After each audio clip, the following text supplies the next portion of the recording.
In this series of tutorials, we're going to look at text and how we can format text using Adobe Illustrator.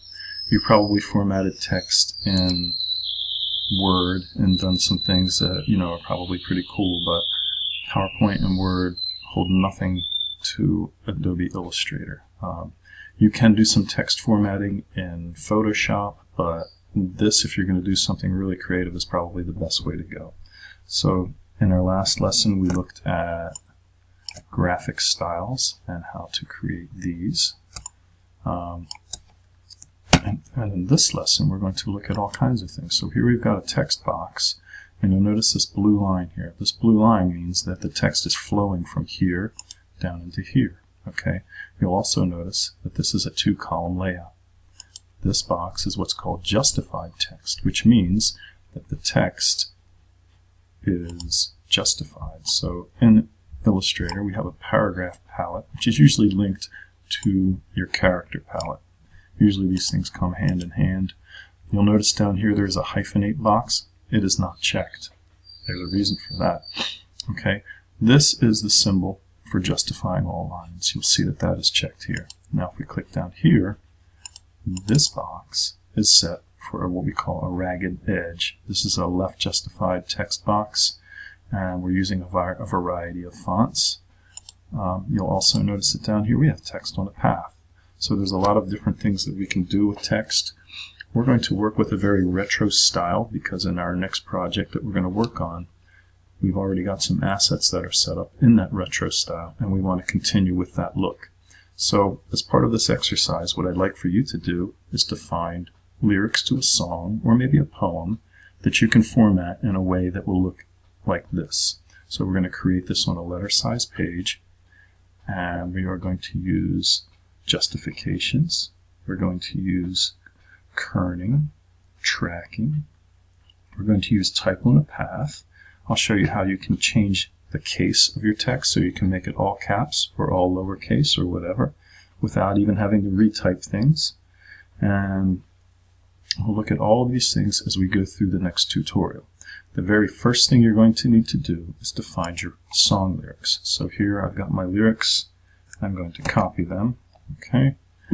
And now I'm going to go back to Illustrator and let's create a new document. Okay, first thing we need to do is to give it a colored background. So in our sample we had a nice dark greenish colored background. So let's continue with that. Alright, so there we got a nice dark green. We do not need a stroke. Let's turn that off. So we're going to create a new layer so we can lock down our background. We do not want that to jiggle around at all. Okay, so here we can create a text box with our type tool, and I'm going to create one just right about here, and I'm going to hit Control Paste. So now I have pasted in all my text. You'll notice that we have a red plus down here, which means that the text is flowing outside of the box. Alright, I'm going to hit Control A to select all this text, and I'm going to make it white. Okay, so now my text is all white. But you're probably thinking, well, where's the rest of the text going? So let's take a look at how we can fix this.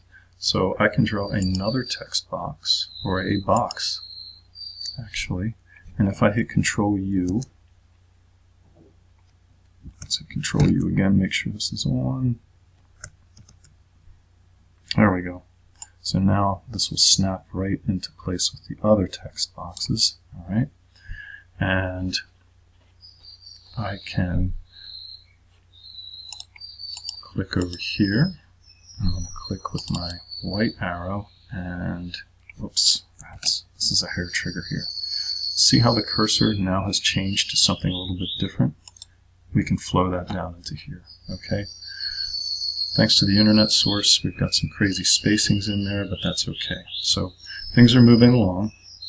In our bottom box, we're going to select this box here, and we're going to go to Type, Area Type Options, and here in this menu we can change it to have two columns, and we can also set a gutter. A gutter is what's going to be the area in between them. Okay, so let's give that 3/8 of an inch gutter. Okay, so we can hit preview to see how that's working. Everything's looking pretty good. When did the word... Okay, let's turn off that internet page so we don't get that again. Alright, so now we've got this. To put in a title, here we're using text in a box, clearly. For this, I'm going to use text on a point. Okay, so I'm going to type in luckiest man by the Wood Brothers. Okay, so here we go. Let's change that to white. Alright, now we can change our justifications here in our paragraph palette. Okay, to find paragraph, you can come up here under Window and come down to Type, and then within that Type menu there are all kinds of things in here. We may get into paragraph styles, definitely not going to do, or we will be working with character styles, not paragraph styles, and some of these other things. So right now, let's click here. Alright, we're going to center justify that. Okay, so now let's change that font to, I think Rockwell is what I used, so I'm just going to type in Rock. And we're going to do Rockwell extra bold. Alright, we can scale this up.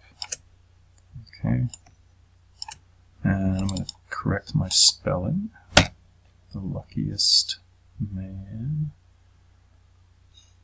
And the Wood Brothers does not have a Z on the end. We'll capitalize the T. So this is the only typing that I am planning on doing. So I can move this, and you'll notice that since we have our smart guides on, it's going to click right to the middle of the page. Okay, let's make that as big as we can because we're going to keep resizing things as we go through this. So I'm going to hold down the Shift key and the Alt key at the same time, and as I pull away from the center, it's going to grow out from the middle. So by holding Shift and Alt, my box got bigger. Alright, so let's move this down a little bit.